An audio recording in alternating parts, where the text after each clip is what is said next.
Hello there! Are you thinking of applying to university? Are you considering architecture school? Do you need some inspiration for writing a personal statement? Then you're in the right place, because in this video I'll be sharing with you my personal statement from way back when I applied that helped me secure a place in architecture school for undergraduate studies. So first, here's a little bit of information about me. My name's Bai Shu. I'm a licensed architect in the UK and in Germany. I got my architecture degrees from University of Cambridge, University of Bath, Bartlett School of Architecture UCL, and I did a short stint in TU Delft for Erasmus exchange. Okay, so now that I've got all these boring credentials out of the way, let's move on to the real reason why you're here, which is the personal statement.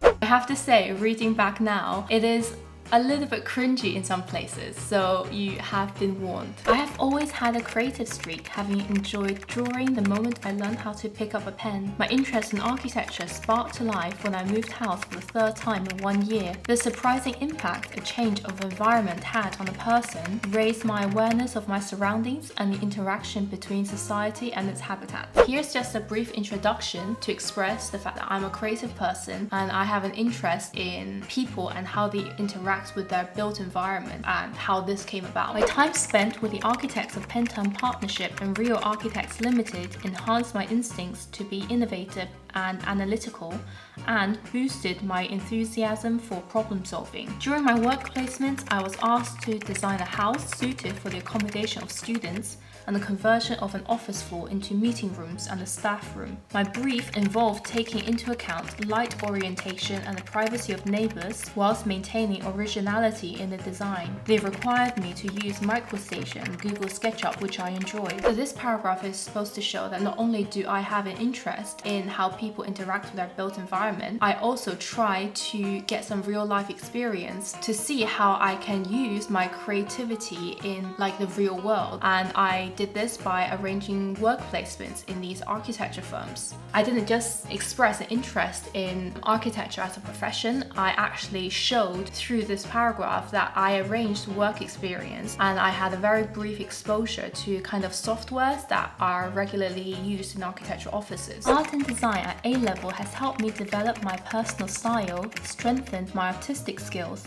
and allowed me to experiment with different materials, textures, and dimensions, stretching my imagination beyond my expectations. Last year, having visited the Great Wall of China and the Forbidden Palace in Beijing, and many other ancient architectural sites, I felt inspired to research into my Chinese heritage. By re-establishing that lost connection, I hope to produce some interesting work in the future. So here I talk a little bit about why I found art and design at A levels interesting. I also try to make it a little bit more personal by specifically honing in on my Chinese background.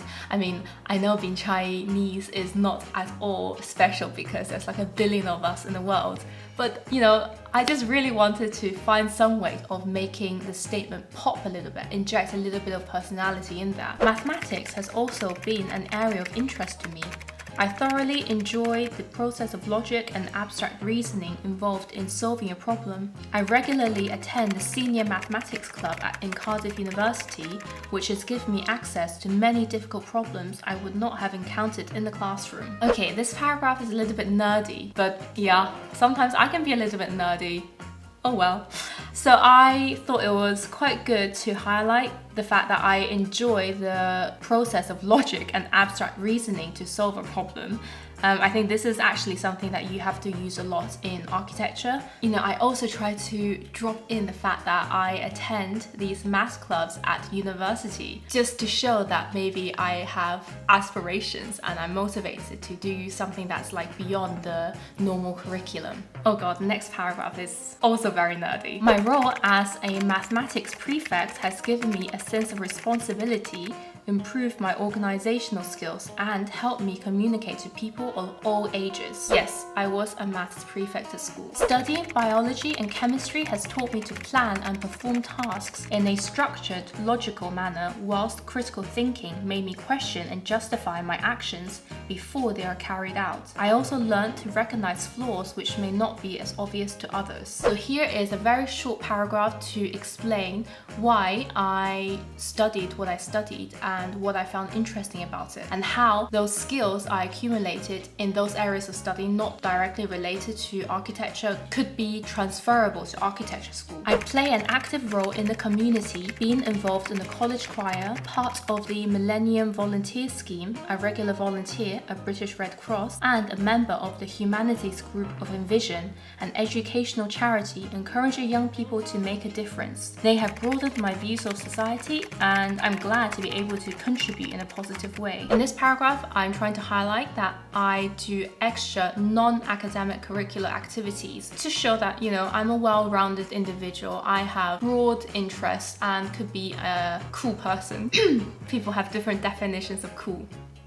I can be cool. I'm an eager reader of New Scientist and Chem News and a member of the Royal Society of Chemistry because I feel it's important to keep up to date with the technological and scientific discoveries. It also offers a different perspective on the world than school provides. The numerous articles regarding global warming and general environmental issues raised my awareness of being eco-friendly. I hope I can be part of the new generation of architects whose designs not only stand out as being innovative, but also environmentally friendly. Here again, just trying to round myself out as an interesting individual. His curiosity extends beyond art and design, but also into maths, into volunteering, the sciences. So yeah, if you're writing your own personal statement and you have other areas of interest that's not directly related to art and design, don't be afraid to put it in there. As long as you can, in the end, tie it up with like a short sentence saying how you can relate this to what you want to do in the future, just put it in. I'm a keen, highly motivated and well-balanced individual. I display the ability to be logical and creative, as well as being a good communicator, all essential skills required to develop into a potentially successful architect. My strong desire to study architecture is fueled by the fact that it's a creative profession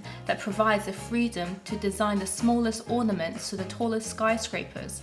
And most designs leave an impact and affect the way people live. I'm fully determined that someday I will leave my mark, make a difference, and share my ideas with the rest of the world. The last paragraph, I try to end it on a very, very strong note, even if it is like cringeworthy to the max. It summarizes my characteristics as a person, which I hope would fit in well in an academic environment at university. And it also shows what I hope to do in the future with the knowledge and degree that I would get from study in this school. So hopefully this persuades them to, accept the application and take you up. So that's the end of that personal statement. It's not very long. It's only about one A4 page, a couple of paragraphs.